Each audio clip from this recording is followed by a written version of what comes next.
Hello friends, आप देख रहे हैं आदित्य पालीवाल एकेडमी। एक बार फिर से आपका वेलकम करता हूँ और आज पार्ट 2 स्टार्ट करने वाले हैं। हमने इंट्रो में देखा था फंडामेंटल्स ऑफ टेक्निकल सिस्टम, तो आज उसी से स्टार्ट करेंगे। तो आइए विदाउट टाइम वेस्टिंग स्टार्ट करते हैं हमारा वीडियो। हेलो फ्रेंड्स, मैंने लिख के रखा है fundamentals of technical system.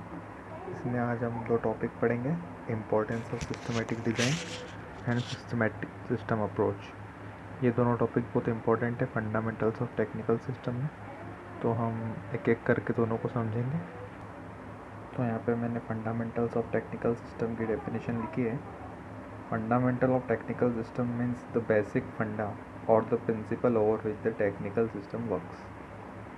Hindi language में बताएं तो कह सकते हैं कि टेक्निकल सिस्टम किस फंडे पे काम करते हैं, ऐसा कौन सा प्रिंसिपल है जिस पे ये वर्क करते हैं। तो फंडामेंटल ऑफ टेक्निकल सिस्टम को समझने से पहले हम समझेंगे टेक्निकल सिस्टम क्या होता है। ठीक है फ्रेंड्स, तो आइए पहले समझते हैं technical systems. Technical system can be defined as a system which includes physical, mechanical, electrical and obey the technological properties। इसका मतलब है कि टेक्निकल सिस्टम कंबाइन होकर बना है। इसमें physical behaviour, mechanical arrangement, electrical analogy, ये सब जुड़ी है। इन सब की प्रॉपर्टी से मिलकर हम एक फॉर्म में बोलते हैं टेक्निकल सिस्टम। टेक्निकल सिस्टम को हम यदि डिवाइड करें तो 5 पार्ट में डिवाइड कर सकते हैं, जैसे कि मेलिएबिलिटी, मशीनेबिलिटी, वेल्डेबिलिटी, फॉर्मेबिलिटी, कास्टेबिलिटी। इन पांचों को टेक्नोलॉजिकल प्रॉपर्टीज़ बोलते हैं और इनके बिना सिस्टम टेक्निकल सिस्टम एग्जिस्ट नहीं करता है। तो एक एक को समझते हैं कि ये टेक्निकल प्रॉपर्टीज़ है क्या। पहले मेलिएबिलिटी से स्टार्ट करते हैं। तो मेलिएबिलिटी का मतलब क्या होता है? मेलिएबिलिटी मतलब metal ability to be deformed with cold deformation in all direction. जैसे कि हिंदी में कहें तो हम कोई भी मेटल की शीट्स को स्क्वीज़ कर सकते हैं, रोल कर सकते हैं, हम हैमरिंग ऑपरेशन लगा सकते हैं उस पर। बहुत सारे एग्जांपल है, कई सारे मेटल्स है जैसे कि गोल्ड, सिल्वर, एल्यूमिनियम, कॉपर, निकल, प्लेटिनम। ये सारे जो है ये सारे मेटल्स को हम डिफॉर्म कर सकते हैं कोल्ड डिफॉर्मेशन टेक्निक से, हॉट डिफॉर्मेशन टेक्निक से। कहने का मतलब स्क्वीज़ कर सकते हैं। ये सारे मेलिएबल हैं। और सेकेंड प्रॉपर्टी मशीन एबिलिटी, जिसमें कि हम मशीन की हेल्प लेकर टर्निंग ऑपरेशन परफॉर्म कर सकते हैं, ड्रिलिंग दे सकते हैं, बोरिंग कर सकते हैं, मिलिंग कर सकते हैं। और वेल्डेबिलिटी में आते हैं, जिसमें कि हम दो मेटल जो रहते हैं या तो सेम मटेरियल के हो या अलग अलग मटेरियल के हो, जिनको हम ज्वाइन कर सकते हैं। इसमें कि कई सारी ऑपरेशन लगते हैं वेल्डेबिलिटी में, कई सारी टेक्निक्स है, कई सारी मेथड है वेल्डिंग की भी। और नेक्स्ट टेक्नोलॉजिकल प्रॉपर्टी है फॉर्मेबिलिटी। फॉर्मेबिलिटी मतलब मेटल की एबिलिटी, जो कि उसको किसी भी डिज़ायर्ड शेप में हम जो देना चाहते हैं बाय फोर्जिंग, गर्म करके हम उसको दे सकते हैं। और ऐसे मटेरियल ज़्यादातर लो कार्बन स्टील के कहलाते हैं, मीडियम कार्बन स्टील के। आसानी से हम उसको फॉर्म कर सकते हैं जिस शेप में हम देना चाहते हैं। और next property castability, metal ability to be formed into different shapes and sizes from its liquid state। कास्टेबिलिटी में हम कई सारे मेटल्स जैसे कि एल्यूमिनियम हुआ, कॉपर हुआ, इनको हम गर्म करके, पिघला के, मेल्ट करके कास्ट कर सकते हैं, कई सारे न्यू प्रोडक्ट बना सकते हैं जो कि जिसका भी हमको शेप चाहिए। फॉर्मेबिलिटी और कास्टेबिलिटी में बहुत डिफरेंस है। फॉर्मेबिलिटी में हम उस मेटल को ही लुक देते हैं विदाउट मेल्टिंग, और कास्टेबिलिटी में हम मेल्ट करते हैं। तो ये डिफरेंस हुआ। तो टेक्निकल सिस्टम के अंदर ये टेक्नोलॉजिकल प्रॉपर्टीज़ थी। तो हमने पढ़ा फंडामेंटल्स ऑफ टेक्निकल सिस्टम वो क्या होता है, और हमने पढ़ा टेक्निकल सिस्टम क्या होता है। अब हम उसके अंदर पढ़ेंगे नेक्स्ट टॉपिक। जो फर्स्ट टॉपिक है फंडामेंटल ऑफ टेक्निकल सिस्टम के अंदर, वो है इम्पोर्टेंस ऑफ सिस्टमेटिक डिज़ाइन। तो फ्रेंड्स, तो हमारा टॉपिक है इम्पोर्टेंस ऑफ सिस्टमेटिक डिज़ाइन।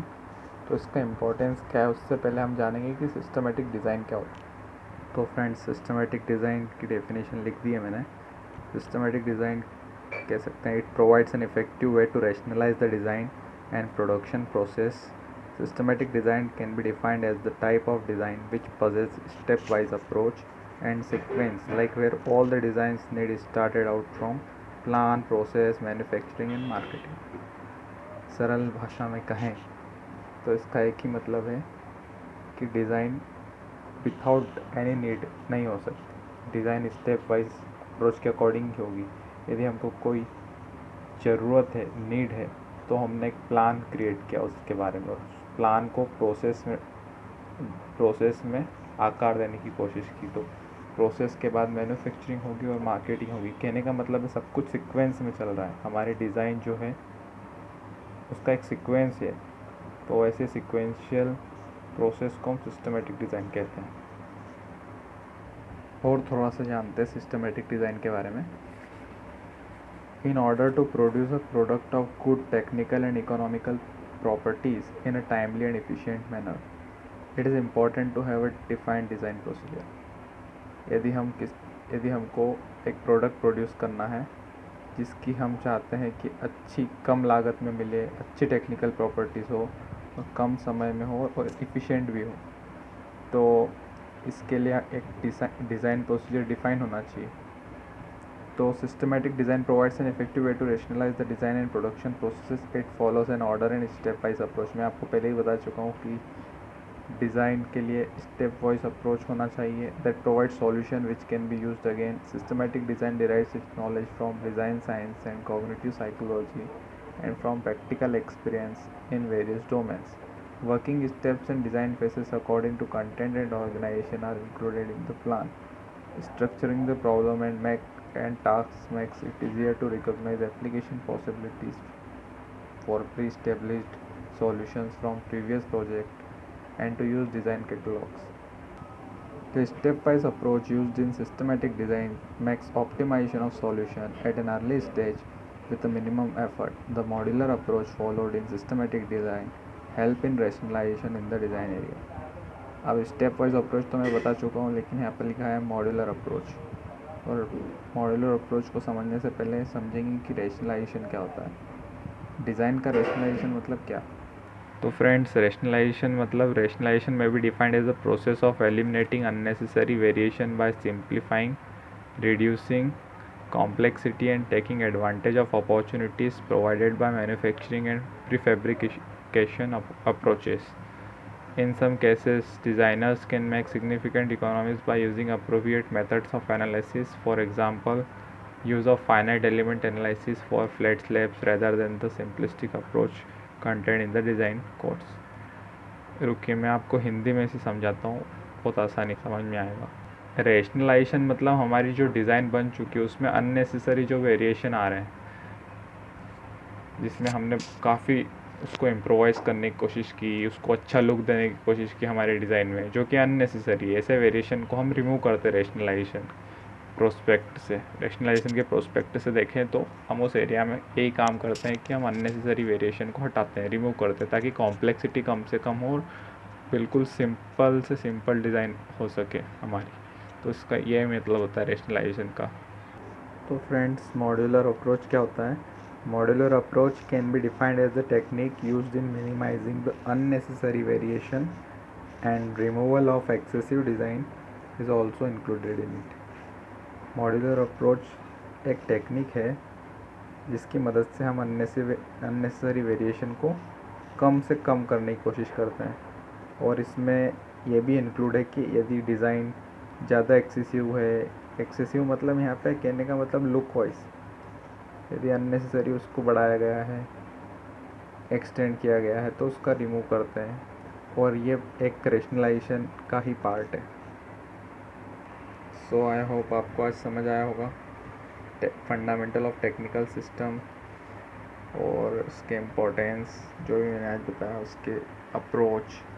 तो हम नेक्स्ट पार्ट में पढ़ेंगे सिस्टम अप्रोच क्या होता है। So thank you guys, thank you for watching.